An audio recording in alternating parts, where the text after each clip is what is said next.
Nityanandam Paramasukharam Kevalam Jnanamurtim Dvandvatitam Gaganashuddham Tattvamasya Laksham Ekam Nityam Vilamamachalam Sarvati Sachibhutam Bhavatitam Trigunarahitam Satgurudam Namami. Nityanandam, this is Ma Nitya Gagananda. So today I'm here in the Adi Kailash, the home of my Guru, His Holiness Paramahamsa Nityananda. So today I'd like to share with you all what is an avatar. See, I mentioned that a lot. Living avatar, Swamiji. Who is he? What is an avatar? So I'm actually taking some readings from this book called Avatar Shastra, which is written everything about the science behind why an avatar happening, what is an avatar, what is the purpose of the cosmos in relation to the avatar.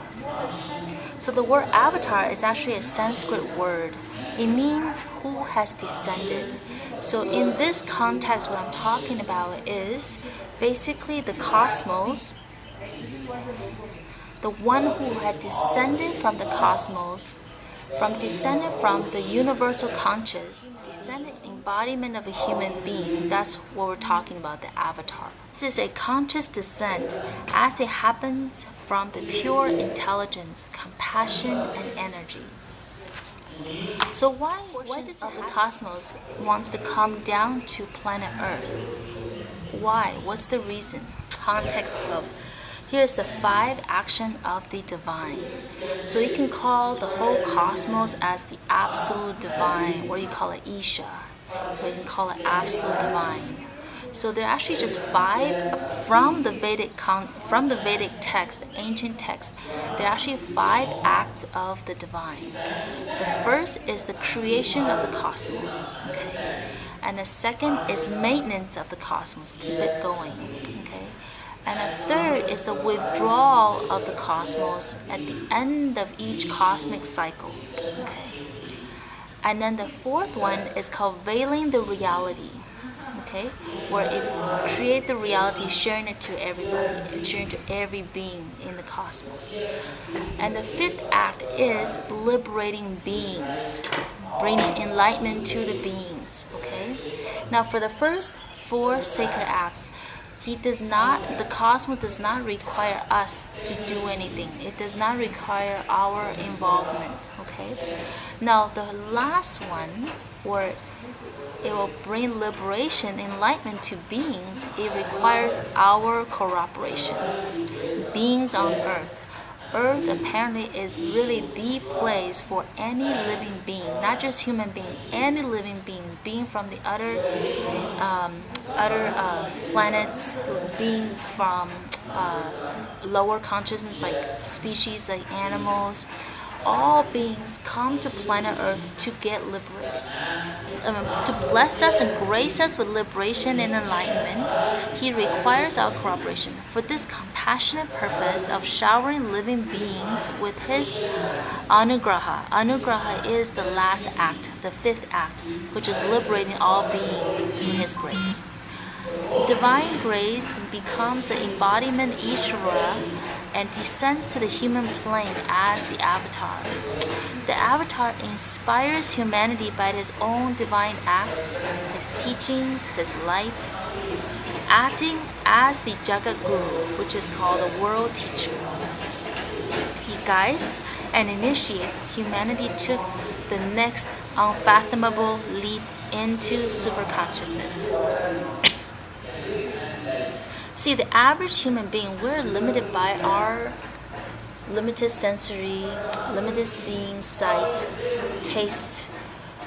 By ourselves, we're unable to even perceive that something higher possibility, higher consciousness exists based on our average perceived sensories. Okay, so here it says. It's hard for us to perceive and even conceptualize something formless even exist, right? Not to mention something formless come down to the planet Earth come down into an embodiment of human being to help us. We can't even perceive something formless to even have life. When the universal consciousness or God descends, assume a human form, he finds it difficult to be comprehended. Like average human being, it's hard for us to comprehend when an avatar does come down to earth. It's hard for us to comprehend that he is here. And it's hard for us to even comprehend that we're in the presence of an avatar. Paramahamsa Nityananda, His Holiness, he has revealed this.